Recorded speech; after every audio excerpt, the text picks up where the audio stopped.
Assalamualaikum warahmatullahi wabarakatuh. Pemirsa channel Nur, petunjuk kecerdasan. Dimanapun pemirsa berada, yang rileks, yang santai, sambil ngopi, sambil ngerokok, dengarkan obrolan kami malam ini. Yang pasti makin asik, tidak usah terlalu dipikir dalam. Dengarkan saja mengalir, ikuti alirannya, biarkan vibrasi resonansi alam semesta yang mengajak kita untuk ikut orkestra Nur, petunjuk kecerdasan. Kang Teddy, tolong pertemuan kita malam ini diulas lebih siksak sedikit. Monggo Kang Teddy. Terima kasih. Assalamualaikum warahmatullahi wabarakatuh. Terima kasih atas berkenannya waktu. Sampai detik ini kita sama-sama masih bisa beraktivitas dan masih bisa membuktikan bahwa langkah kita selalu menuju ke perbaikan. Kita masih bisa membuktikan bahwa apa yang kita kerjakan sampai detik ini adalah bentuk kita mengapresiasi, bentuk kesadaran kita akan ada di dalam diri kita ini sesungguhnya ada substansi dan esensinya Sang Maha segala-galanya itu. Makanya inilah salah satu bentuk apresiasi kita. Karena mengapa? Keindahan alam semesta, penciptaan alam semesta ini sendiri adalah merupakan sebuah proses yang kita tidak bisa meninggalkan keniscayaan dalam proses penciptaan bumi dan langit, pemisahan bumi dan langit. Ini sesungguhnya ada korelasi yang sangat erat dengan kelahiran yang telah terwakilkan dengan kenabian dan kerasulan itu sendiri. Karena mengapa? Hidup ini tidak bisa dikatakan hidup apabila tidak ada keterpisahan langit dan bumi itu sendiri. Karena adanya keterpisahan itu, maka membawa konsekuensi logis harus ada kehidupan di dalamnya. Nah, kita ini termasuk salah satu unsur yang oleh Allah ditiupi roh nanti untuk mengelola namanya alam semesta itu. Lah itulah mengapa manusia itu diciptakan terakhir daripada penciptaan setelah adanya pemisahan bumi dan langit ini. Makanya ada penciptaan Allah itu mulai awal selalu saya ulang-ulang, flora, fauna, baru kita. Nanti kita diberi kepangkatan namanya khalifah fil ard itu. Tapi kita tidak bisa meninggalkan ternyata apapun yang ada di bumi dan di langit, yang ada di dalam dan di luar, itu sesungguhnya mentasbihkan semua apa atas ciptaannya itu kepada Sang Maha berkuasa itu sendiri.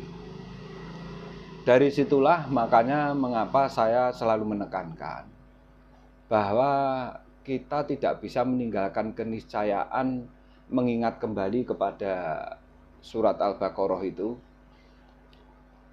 yang kira-kira bunyinya seperti ini kalau dilafadzkannya Al-Quran itu, alastu birabbikum qalu bala syahidna wa id akhad min bani adama min duhurihim dzurriyyatahum wa asyhadahum ala anfus. Sesungguhnya di situ menekankan bahwa banyak penciptaan alam semesta ini yang tidak seperti manusia itu gitu. Makanya diciptakannya flora dan fauna. Iya, dia diciptakan. Tapi tidak saya hembusi seperti manusia ini. Makanya manusia itu nanti punya kewajiban bagaimana mempertanggungjawabkan perjalanan hidupmu itu selama mengarungi dengan limitasi yang ada itu. Makanya kita dikasih usia. Tapi mau tidak mau kita harus kembali kepada awal kita dalam pembuatan penyempurnaan secara jasmaninya itu dulu. Karena mengapa? Kalau kita tidak mau kembali kepada penciptaan awalnya kita, maka kita tidak akan tahu sesungguhnya kita itu saat itu diapakan. Tapi kalau kita mau kembali ke sana, ternyata seluruh kelahiran yang mengalami proses penyempurnaan di dalam rahim setiap manusia, itu tidak ada pengecualian, mau tidak mau. Semua orang terlahir dari penyempurnaan di rahim, sekalipun dia orang Cina, dia orang Tionghoa, orang Arab, orang Inggris, orang manapun lah. Karena di dunia ini, sekitar ada 9 ras yang dilahirkan. Dari 9 ras itu semua mengalami sumpah karena terjadi penyempurnaan di dalam rahim itu. Ingatlah saat kamu disumpah, mengapa kamu tidak bisa melafadzkan syahadat itu sampai penuh. Artinya kamu di situ hanya sekedar bisa syahidna. Ya, saya menyaksikan dan saya ingat bahwa jenengan itu Sang Maha Pencipta saya. Mengapa tidak bisa melafadzkan syahadat dengan lengkap? Karena ini membuktikan bahwa kamu saat itu sudah dikasih perangkat, aplikasinya sudah lengkap. Tapi jasmanimu, penyempurnaannya perlu proses. Makanya itu nanti bisa dibuktikan mengapa panca indramu itu sama Allah dikeluarkan. Gitu loh. Karena tidak ada namanya panca indramu itu disembunyikan. Tapi panca indramu pasti dikeluarkan dari tubuhmu itu. Karena ini bukti bahwa Allah ingin membuktikan setelah kamu nanti saya sempurnakan di dalam rahim manusia, itu kamu akan saya keluarkan, artinya dilahirkan, bukan diturunkan, nyun sewu. Ini penuh saya merenung. Apa toh ya benar bahwa Kanjeng Nabi Adam itu diturunkan? Karena kenyataannya tidak ada kelahiran dari pesawat terjun ke bumi. Kenyataannya seluruh kelahiran itu setahu saya, sekalipun dia di pesawat, sekalipun dia di kereta api, atau bahkan dia di mobil karena dalam perjalanan di kapal, tidak mungkin ada bayi itu lahir dari pesawat terus turun, itu tidak mungkin. Artinya sesungguhnya itu bukan turun. Itu kan hanya penerjemahan, penafsiran. Monggo ini dikoreksi. Kalau memang saya salah, tolong dikoreksi. Setiap penyempurnaan namanya kelahiran seorang janin, itu pasti lahir. Tidak ada turun. Selama ini yang kita dengar, maaf, saya hanya mengaitkan dengan ayat. Dan real kita fair, membahas ini karena kita tahu. Semua kelahiran itu kan dari rahim, dia lahir ke alam semesta ini. Karena alam semesta ini adalah tempat. Kamu nanti untuk menjalankan prosesmu itu sebagai khalifah fil ard itu bisa membuktikan gitu loh. Makanya panca indramu, sebetulnya saat panca indramu dalam penyempurnaan itu sudah ada. Itu. Dan kamu juga sadar nyatanya mengapa saat nanti janin itu direspon dengan suara, maka janin itu akan berespon. Artinya di situ ada kesadaran. Karena janin itu tidak tidur di situ. Tapi dia juga beraktivitas makan, detak jantungnya juga sudah ada. Saat ditiup itu sesungguhnya detak jantung sudah ada. Makanya detak jantung itu diawali dari usia 4 bulan itu. Mengapa 4 bulan? Itu sesungguhnya juga karena melihatkan ini. Ada kehidupannya sudah ada.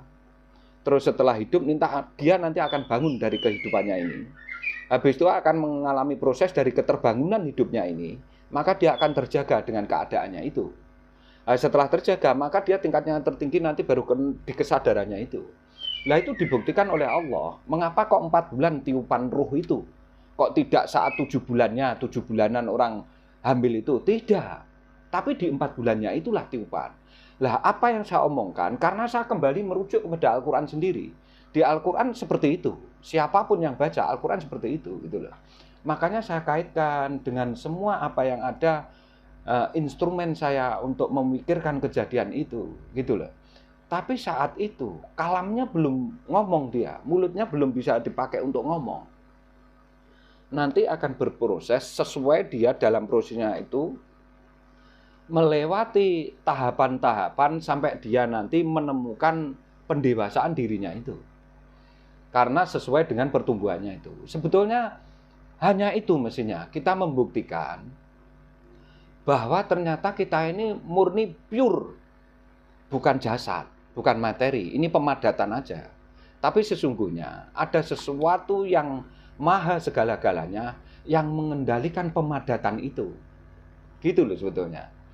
Saya kira seperti itu. Mungkin nanti akan ada pengerucutan pertanyaan, monggo, makanya ini harus divibrasi halus sekali. Dan syaratnya bisa vibrasi Al-Quran itu kuncinya satu sebetulnya. Objektivitasmu harus betul-betul masuk ke kesadaranmu. Karena kalau tidak objektivitas, maka kamu akan membawa konsepmu atau alibimu secara pribadi, secara naluri itu, tidak akan menuju ke sana. Makanya objektivitas itu sangat penting untuk apa? Biar bisa memandang segala sesuatu itu pure, murni.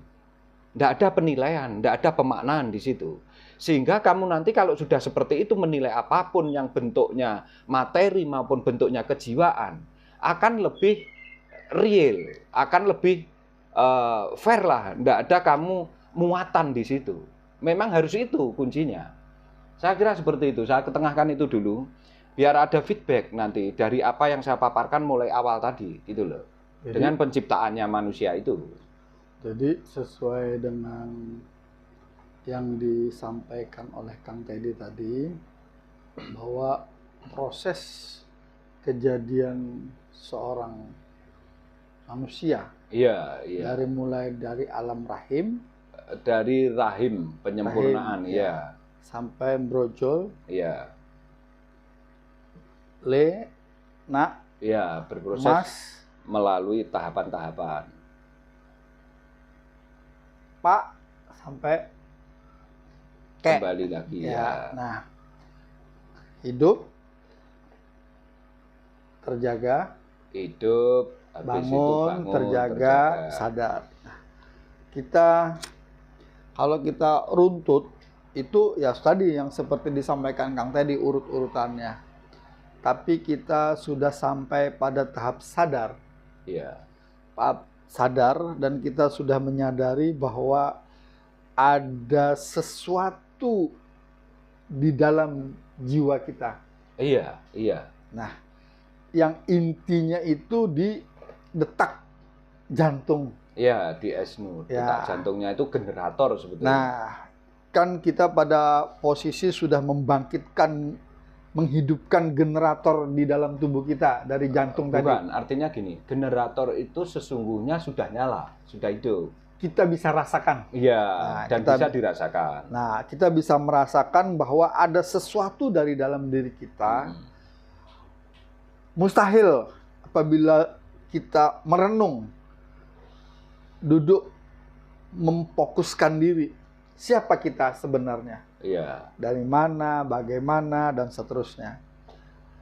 Ketika kita berkontemplasi, berhalwat, atau apalah namanya, kita duduk diam, hening, mengheningkan cipta.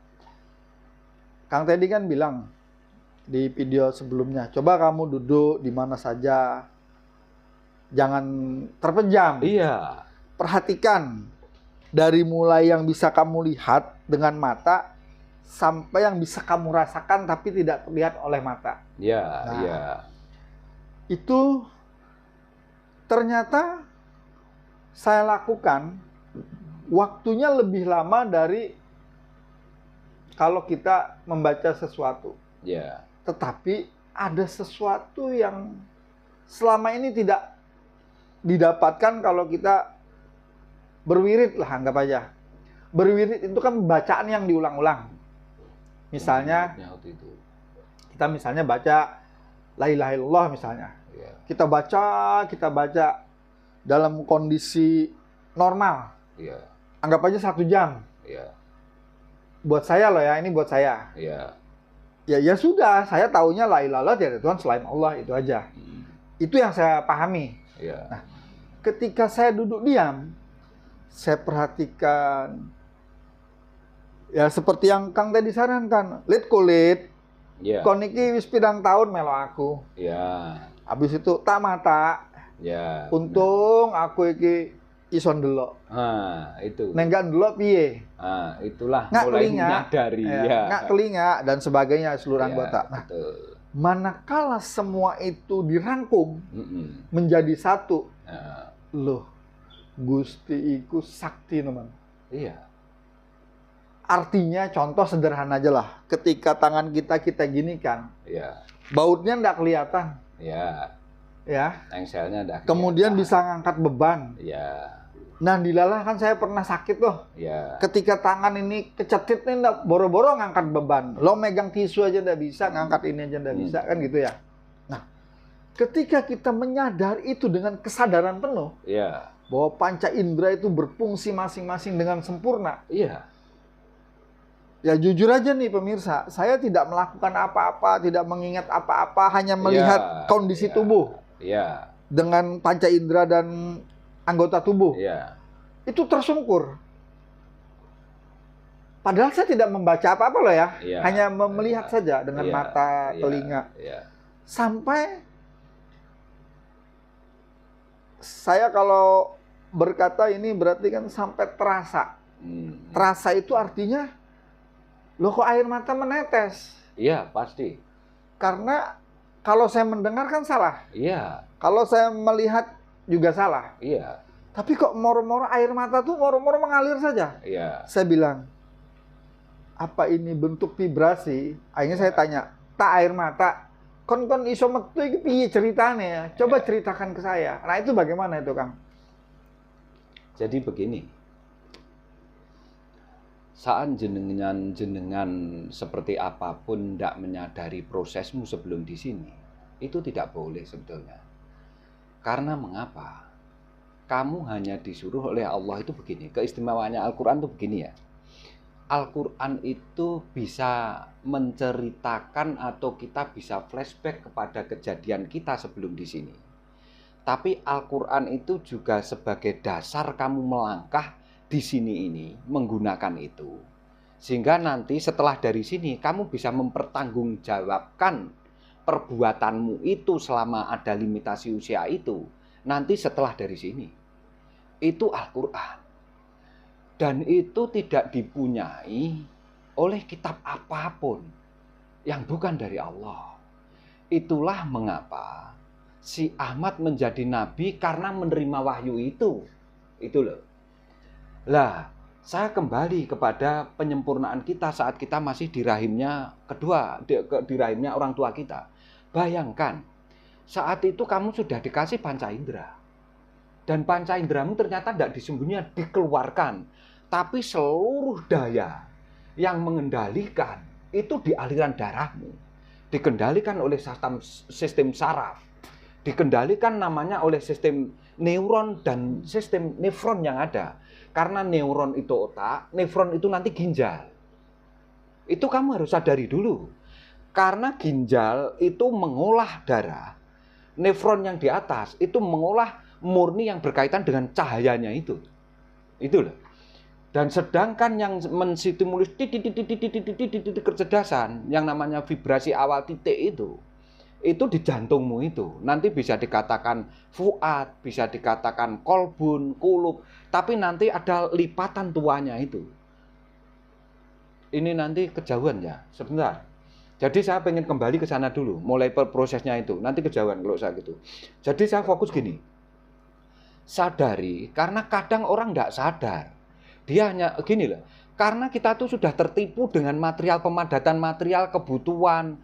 Sehingga kita besok harus dikejar butuh uang untuk ini, untuk itu. Karena itu aja lah sesungguhnya. Lah, bagaimana kita nanti bisa kembali ke ingatan kita, kembali ke kejadian kita, penyempurnaan. Bayangkan. Kamu sudah dikasih panca indera.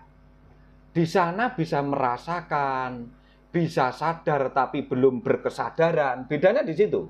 Dia punya sadar, tapi belum berkesadaran bayi itu, gitu loh. Karena berkesadaran itu nanti merupakan kelengkapan setelah adanya korelasi, setelah adanya interaksi. Jadi penerapan gitu loh, istilahnya penerapannya. Tool itu kan harus kamu terapkan. Aplikasi di HP-mu atau di perangkat lunakmu, itu kan di penerapan nanti bisa kamu gunakan. Maksudnya saya gitu loh. Jadi, panca indramu sendiri saat kamu itu tertidur selama 9 bulan taruhlah, atau 8 bulan. Apa masih kurang? Sama Allah dibuktikan, awas lenia.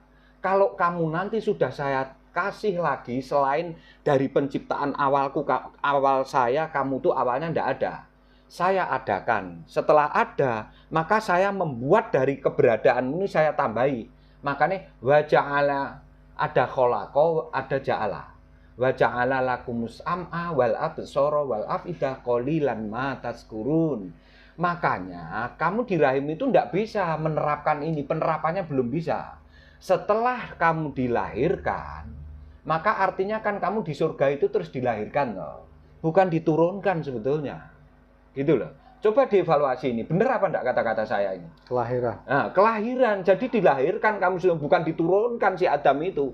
Makanya setiap kelahiran namanya linasi, yang namanya hamba itu pasti ngalami dari surga, diturunkan ke alam semesta, dilahirkan itu sebetulnya.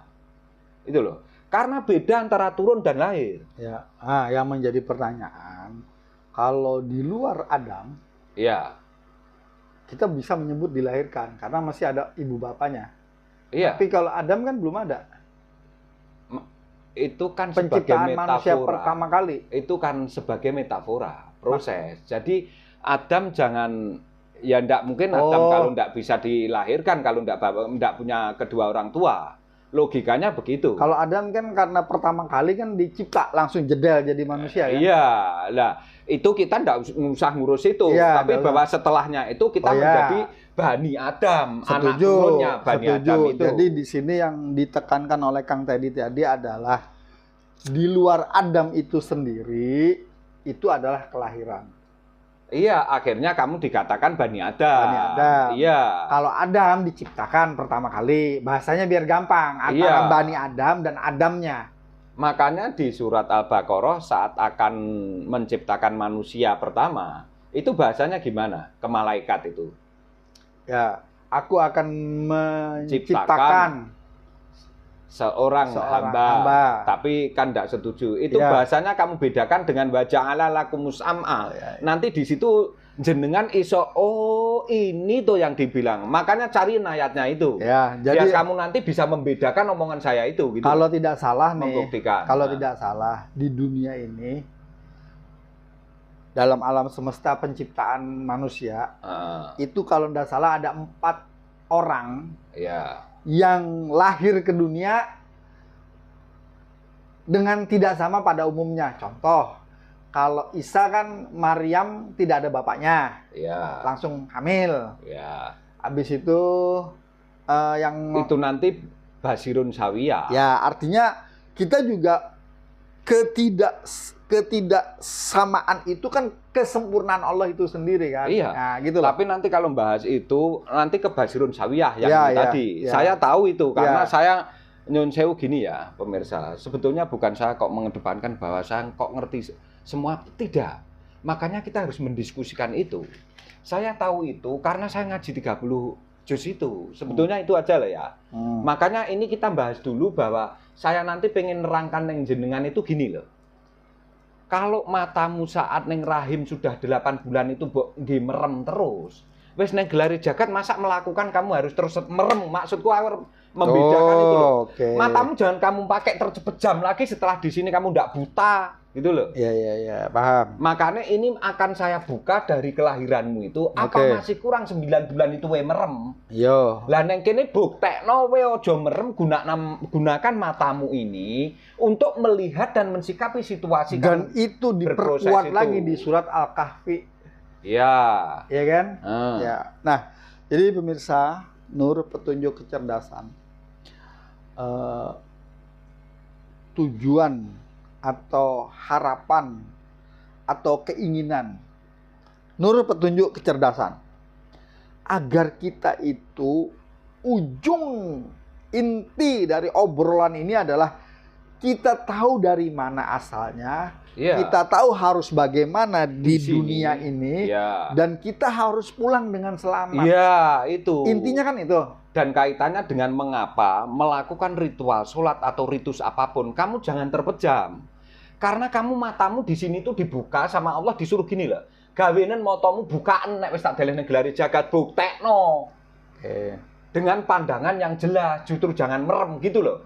Ya. Saya pengen mendisklaimer itu sehingga kalau kamu melakukan apapun merem. Lah kamu tadi kesini nyetir sepeda merem dah? Enggak lah. Lah kan merem pengennya melek kan. Iyalah. Nah, itu logikanya. Neliti yang namanya bakteri, virus kan justru mbok kayak surya kontra atau mikroskop. Itu kan menunjukkan keterbatasan matamu juga. Menemukan segala sesuatu yang kasat mata, saintifik. Kalau kita kekurangan keterbatasan pandangan mata kita sampai menggunakan mikroskop, itu kan menunjukkan bahwa kamu melakukan apapun pendekatannya justru ojo merem, nggak rasional itu nanti. Pemirsa, nur, petunjuk, kecerdasan.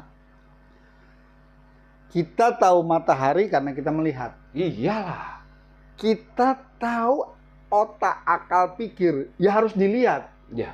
Bentuk fisiknya otak sapi itu kelihatan. Iya. Tapi kalau isi otak itu harus ditulis. Iya. Ditulis itu baru nanti Nah, kalau ide dijadikan ide itu. Iya. Nah, jadi pemirsa, nur, petunjuk, kecerdasan. Nur itu terang jelas, terlihat. Ya. Kemudian petunjuk. Jadi petunjuk itu harus terlihat jelas. Contohnya tubuh kita ini. Ya. Kelengkapannya. Ya. Kan jelas nih. Wujudnya, bentuknya, semuanya, rupanya, untuk ditarik telinga. Itu kan jelas nih semua. Iya. Terlihat. Iya. Jelas terang kan? Iya. Nah, tapi itu saja. Contoh begini. Ini saya langsung sebenarnya ke arah pembicaraan dari video yang sebelumnya. Pemirsa tolong dilihat. Biar mengikutin. Kalau cerita bersambung tuh ada rentetannya. Iya, iya.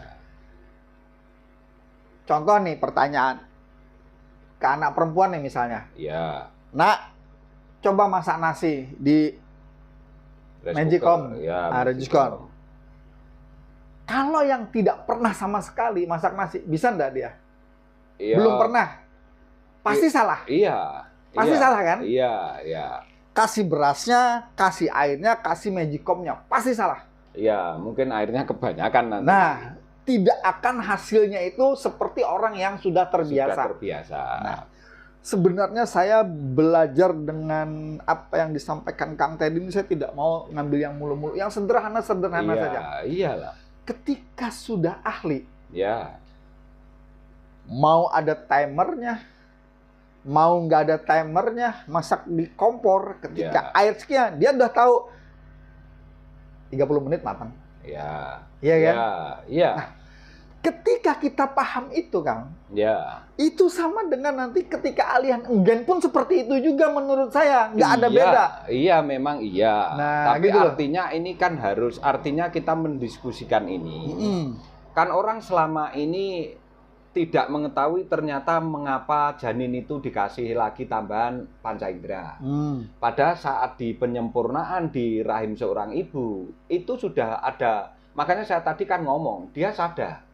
Tapi belum berkesadaran dengan kesadarannya itu. Harus bisa membedakan bahasa itu loh ya. Ya. Karena kesadaran nanti, dan berkesadaran. Nah, karena kesadaran itu bibit istilahnya apa ya? Ya chipnya lah. Nanti berkesadarannya kan sesuai proses, mengikuti dengan perubahan peradaban apa yang dihidupi dalam lingkungan itu. Sesuai dengan usianya. Iya, dan itu nanti sesuai dengan perjalanan usianya itu, pertumbuhannya itu. Makanya dikatakan hidup, bertumbuh, kembang, silih, berganti. Lah, apa yang saya omongkan ini sebetulnya kalau jenengan betul-betul mikir, kan ini ada tartibnya.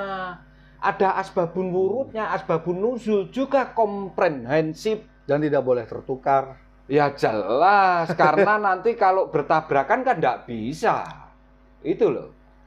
Jadi Kang, ya selama ini kan saya tidak pernah berpikir itu.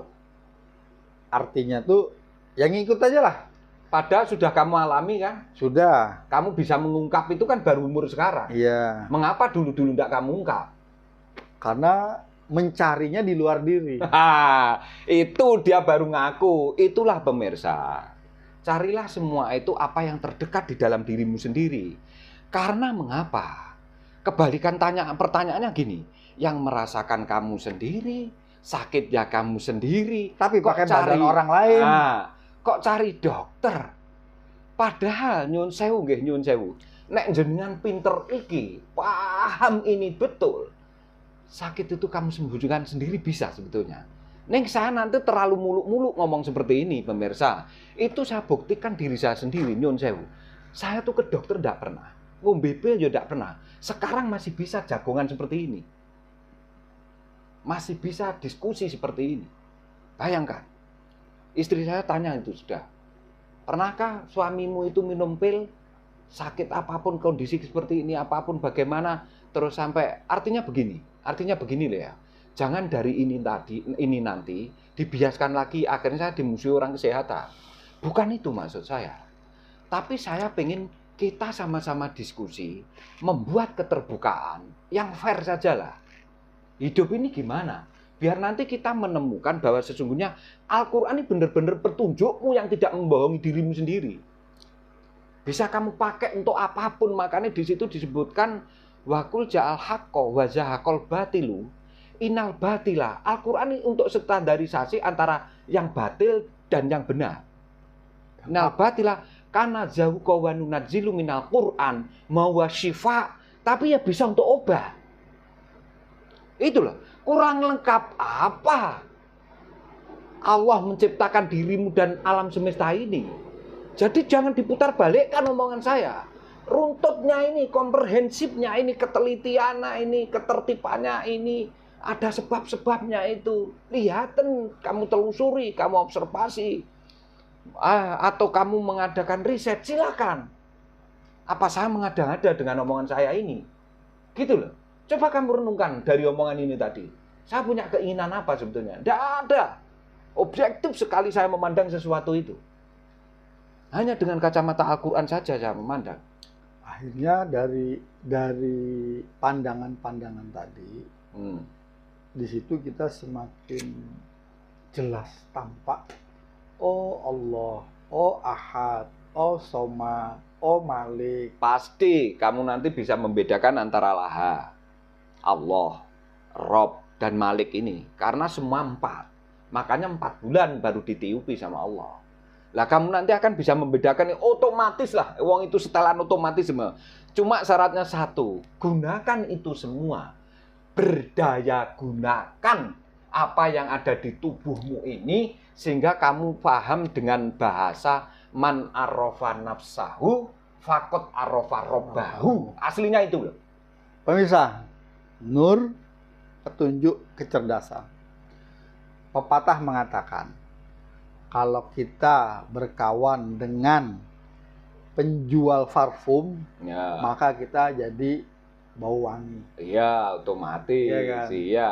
Kalau kita berkawan dengan, silakan pemirsa isi sendiri, ya jadi itu. Iya, otomatis.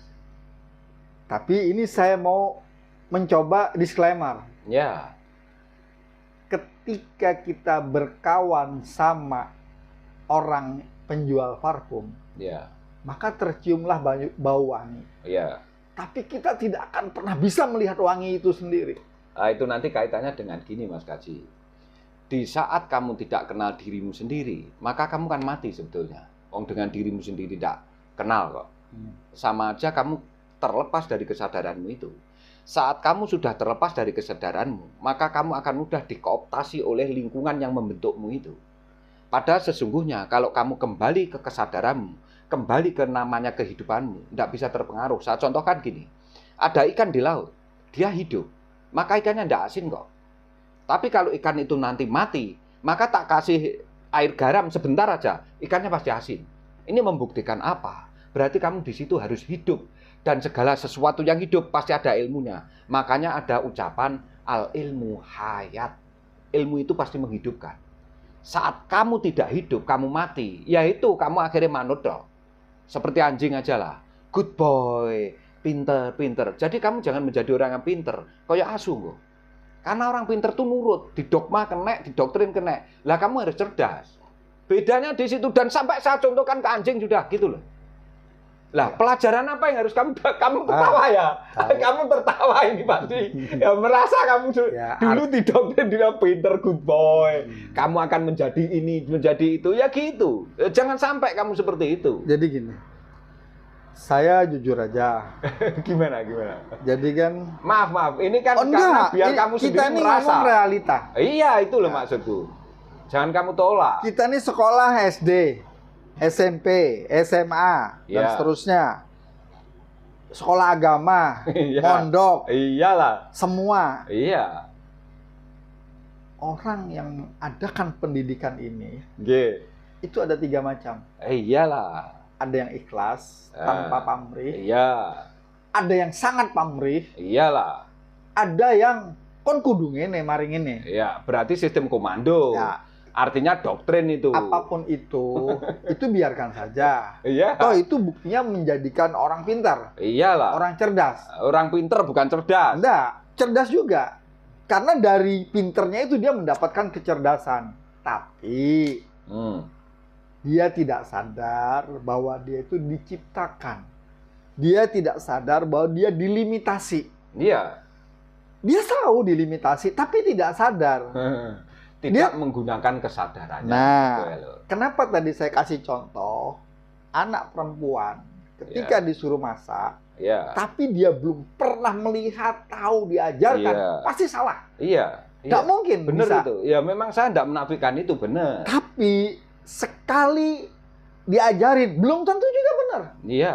Tapi begitu sekali, 2, 3 kali, melatih terus. Akhirnya dia terbiasa. Benar. Bahkan dari baunya aja nasi matang dia tahu. Iya. Atau dari bunyinya tahu. Gini, maaf, itu kembali ke saya Mas Kaji ya. Saya mulai SMP itu wis kos, Mas. Terus SMA kos. Kuliah karo Mas Kaji dulu kan juga kos. Jadi masa isah-isah sampai nyuci baju, setrika, itu makanya ngerti. Ya karena terlatih itu tadi. Nah, yang saya mau tarik ke pembicaraan kita. Iya. Kalau itu kan ada yang bisa, ada yang tidak, itu relatif. Iya. Nah, di usia kita, dengan sudah melihat banyak contoh di luar kita, contoh itu kan akan berlaku ke kita suatu saat ketika limitasi waktu. Iya. Nah, ini saya buka penonton, pemirsa, Nur petunjuk kecerdasan. Siapa tidak mau? Ayo, saya pertanyaan siapa yang tidak mau? Ya. Kembali dalam keadaan husnul khotimah. Nggak ada. Nah, kan saya jawab, nggak ada kan? Nggak ada, saya Tapi kira. faktanya, ayat yang mengatakan lebih banyak penghuni neraka daripada penghuni surga. Iya. Ayat yang ngomong ini. Iya memang. Dikunci itu oleh Allah. Dan artinya, dinaskan. Kenapa lebih banyak yang masuk neraka daripada yang masuk surga? Karena kan tidak sadar. Iya, lalai tidak sadar tadi. Lalai tadi. Iya. Bahkan disebutkan, maka celakalah orang-orang yang sholat yang lalai di dalam sholatnya. Dengan sholatnya, nah, iya. Itu kenapa? Karena, ya kalau saya kan tidak pantas itu, Kang Teddy, kenapa? Artinya, itu dikupas di Quran. Karena tidak semua orang juga paham. Kita ini kan memberitahu yang belum tahu, mengingatkan yang sudah tahu, menyadarkan yang lagi mabok, yang sudah sadar biar tambah iling, ya Rob, amin. Ya Rob, amin. Intinya omongan kita ini kan itu. Ya. Tapi begini, mulai awal saya selalu disclaimer. Bahwa sesungguhnya ngaji Al-Quran itu pribadi sifatnya. Dan ini sendiri sebetulnya juga menasihati saya, Nyon Sewu ya. Bukan kepada siapapun. Lebih kepada diri saya. Karena Al-Quran itu diri saya. Bukan dirinya siapa-siapa. Nah, tapi jenengan ya ingat. Jenengan duwe Quran, Mas. Makanya kan sebetulnya ini kalau kita mau, makanya saya kan harus ngomong. kamu objektif aja memandang apapun. Nggak usah kamu maknai, nggak usah kamu nilai. Karena yang berhak menyesatkan, yang berhak menilai, yang berhak apapun, itu hanya Allah, Mas. Tuh, sepakat kalau itu. Tidak pakai disclaimer Apa lagi. harus saya ketengahkan ayatnya? Nggak perlu kalau ke saya. Di Al-An'am ada. Tolong ya, gini aja lah. Kesesatan, orang bisa menyesatkan. Wes, ukurannya sesat nggak usah baik buruk aja ya. Ya. Nah, ukurannya sesat. Kafir. Tertutup. Al-Quran Al-An'am 125, An-Najm 30, Al-Quran Surat Al-An'am 117, Al-Quran Surat Al-Qalam 07. Ya. Itu cobalah. Kita baca aja. Jangan buka dewe. Ayo. Al-Qalam 07 atau Al-An'am 117. Ini coba deh. Ya. Artinya biar, karena tadi pertanyaannya kan, lah mengapa kok seperti itu gitu. Ya ini, mengarah ke ini aja lah. Surat Al-An'am 117. Itu Al-An'am tuh ayat berapa? Atau An-Najm 30. Tuh, itu Quran keberapa itu? Langsung ya Mas, surat An-Najm. Ini tak bukakan ya. Nggak apa-apa, agak ditunggu. Iya, kita ini kan harus jelas.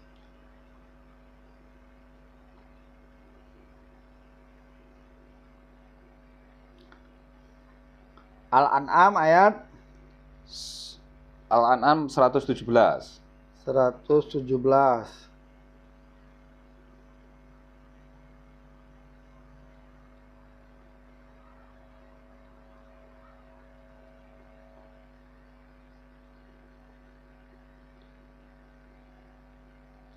Nih. Langsung ya baca itu. Pakai kacamata lo. Eh, Memperjelas. ya, nanti yes.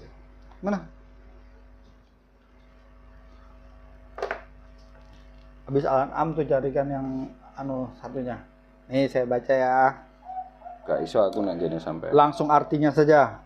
Al-An'am ayat 117. Sesungguhnya Tuhanmu, dialah yang lebih mengetahui siapa yang tersesat dari jalannya, dan dia pula yang lebih mengetahui orang-orang yang mendapat petunjuk. Ayat ini menekankan bahwa hanya Allah yang mengetahui secara pasti siapa saja yang menyimpang dari kebenaran dan siapa yang berada di jalan yang lurus. Nah, sudah. Ini saya kasih contoh satu, cuma saya ketengahkan. Di Al-An'am 125 coba juga dibaca. Di An-Najm 30 coba. Di Al-Qalam ayat 7 itu juga sama. Al-An'am berapa? 125. Terus An-Najm 30. Al-Qalam 07. Oke, nih. Al-An'am 125. Ya. Ini artinya aja ya langsung. Siapa yang Allah kehendaki mendapat hidayah, dia akan melapangkan dadanya untuk menerima Islam. Siapa yang dia kehendaki menjadi sesat, dia akan menjadikan dadanya sempit dan sesak, seakan-akan dia sedang mendaki ke langit. Begitulah Allah menimpakan siksa kepada orang-orang yang tidak beriman. Sudah, 2 ayat ini Ya. masih kurang. Nanti tak bukakan banyak. Cuma saya ketengahkan 4 aja. Prinsip saya karena 4 itu. Karena dari kamu hidup, bangun, terjaga, sama berkesadaran. Sadar itu. Makanya tak ketengahkan 4. Sebetulnya ya nyun sewu ya. Katanya ngomong Quran. Saya makanya berlandaskan Quran. Tapi kadang saya masih dicemooh. Sesat toh tadi. Wong ngaji kok seperti ini. Padahal saya membuka fair. Realitas yang dia hadapi sendiri. Bahkan makanya nyuwun sewu, nek aku nerangnya tentang kejadianmu sebelum neng kene apa saya mengada-ada itu. Iya. Itu loh. Nah, di itu sini sudah kamu lakoni sendiri loh. Jadi di sini Kang Teddy, yang mau saya sampaikan adalah saya ini kebanyakan makan buah kuldi. Iya kan? Ya tidak gitu, ya sama aja. Enggak, artinya saya. Saya Iya. tidak ngomong orang loh ya. Saya. Iya.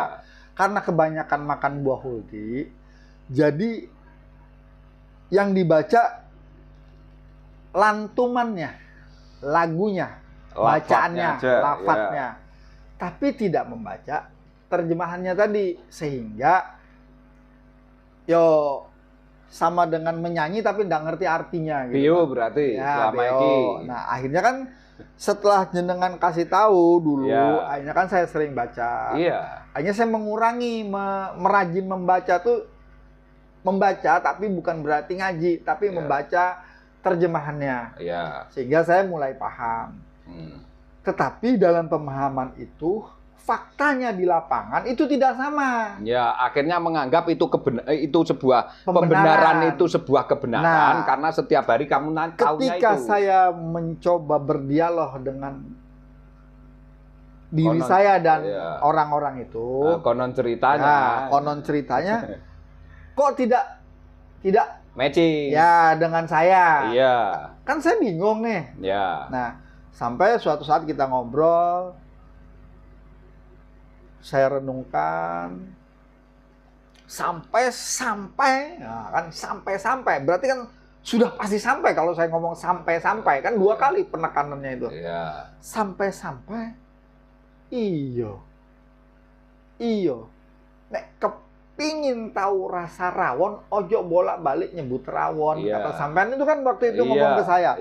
Ndang metu teko omah tuku rawon neng warung rawon. Rasakno rawon iku piye? Ben ru bedane karo soto. Kalimat itu waktu itu saya gini. Oh, gini rasa rawon. Oh, gini rasa soto.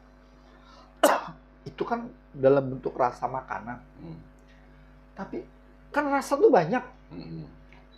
Saya kaitkanlah dengan rasa-rasa yang lain. Contoh yang jenengan ajarkan ke saya waktu itu. Lah, ya iku jenenge menjakati. Saya waktu itu belum paham. Terus terang aja ketika ya yang saya pahami selama ini zakat itu kita bayar beras atau uang atau apa, udah selesai. Itu saja. Tapi ternyata bukan itu. Beras itu bentuk fisiknya, materinya. Tapi zakat akibat itu, perbuatannya kemanfaatan dari perbuatan kita dirasakan orang, kita menjadi begini. Kebersihan jiwa tadi. Nah, di situ baru saya mulai nyambung. Bila sebuah mobil nggak ada supirnya, dulu loh ya pasti nabrak. Tapi kalau sekarang, bila sebuah mobil nggak ada supirnya, tetap sampai karena udah ada remote, otonomos, iya kan sekarang. Otomatis. Tapi otonomos ini pun pasti dibikin oleh pabrik, oleh insinyurnya. Nah, hanya saya mikir, berarti sebenarnya apabila kita sudah paham terhadap sesuatu yang memang sudah itu bagian dari perbuatan kita, pekerjaan kita, mau tidak mau, saking terbiasa dan biasanya, ngene tekan kok. Nah, disitulah ketika saya bertanya ke Kang Teddy kemarin, Kang, nek ngene ki piye? Ya pasti tahulah dengan hari akhir. Saya diam, merenungkan, berpikir, saya lihat contoh-contoh yang ada. Kan kita harus melihat contoh. Karena itu refleksi kita. Mulai dari innalillahi wa inna ilaihi roji'un, irji'i ila, saya diam. Akhirnya sampai, kan berarti sudah sampai banget itu kalau udah sampai-sampai itu. Oh, neng ngono. Ya maaf pemirsa, saya bukan juga terlalu kepedean, enggak, tapi saya meyakini saja. Loh, nek ngono carane kudu mlebu swarga, harus kepastian kan. Tetapi ketika saya bertanya ke orang-orang yang saya anggap tahu, jenengan 23 tahun sholat tahajud tidak pernah terlupakan. Kalau tanglet nggih, Mbah. Nopo? Kulo tanglet niki sampean wong nggak pernah ninggalno sholat tahajud. Apa sampean berani menjamin bahwa sampean masuk surga? Dia berani ngomong, yo itu urusannya Gusti. Yang penting gini-gini. Sebentar saya bilang. keniscayaan. Nah, kan dengan bahasanya keniscayaan. Pasti. Kalau kita habis makan pasti kenyang. Iya. Dan habis itu runtutan berikutnya buang hajat. Otomatis. Nah, artinya kan diketahuin. Ya iyalah. Lah kenapa yang 23 tahun ini tidak berani mengatakan saya meyakini dan saya pasti masuk surga? Karena yang dipakai dasar dia melakukan bukan Al-Quran. Nah, kalau Al-Quran enggak mungkin dia jawabannya seperti itu. Pakai mata, telinga, perbuatan yang saya kumpulin. Bendino maca Quran kok. Bendino ngelapatno Quran kok. Nah, ya itulah saya contohkan kemarin makan kacang hanya kulitnya bukan kacangnya. Nah, dari situ akhirnya ini bertahun-tahun yang lalu loh ya. Ya.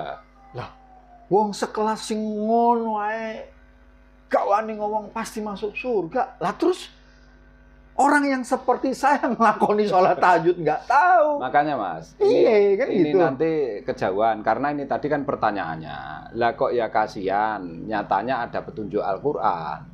Tapi kok ya ada orang yang katanya tadi gimana? Iya tadi itu. Nah, kan tadi sudah dibaca di surat Al-An'am. Nah. Al-An'am 125 ya. Nah, lah kamu berkehendak apa enggak? Kalau saya acuannya ini. Artinya aja saya lupa ayatnya. Iya. Aku kata Allah Tidak tergantung prasangka hambaku saja. Bukan prasangka sebetulnya. Jadi begini. Jadi yang paling tepat untuk ukuran ini tadi mestinya yang surat Al-An'am ini. Kalau yang prasangka itu nanti beda pembahasannya ya, nyun sewu ya. Karena kita ngomong tentang kesesatan. Namanya sesat itu gimana tuh Pak? Ya Tuhan aja yang tahu dah. Lah, dan yang boleh mengatakan itu kan harus Tuhan. Ya, tapi kan ada alat ukur. Ya, ada alat ukurnya. Kompasnya. Itu, Mas. Ada indikatornya ya, itu. kalau kita ngikutin kompas kan mesti nyampe. Aman. Makanya saya akan selalu ngomong. Makanya kamu hati-hati. Melihat orang tidak bisa kamu lihat karena berjubahnya. Tidak bisa karena kamu lihat jenggotnya. Nggak boleh. Kita tidak boleh melihat penampilan fisik gitu aja.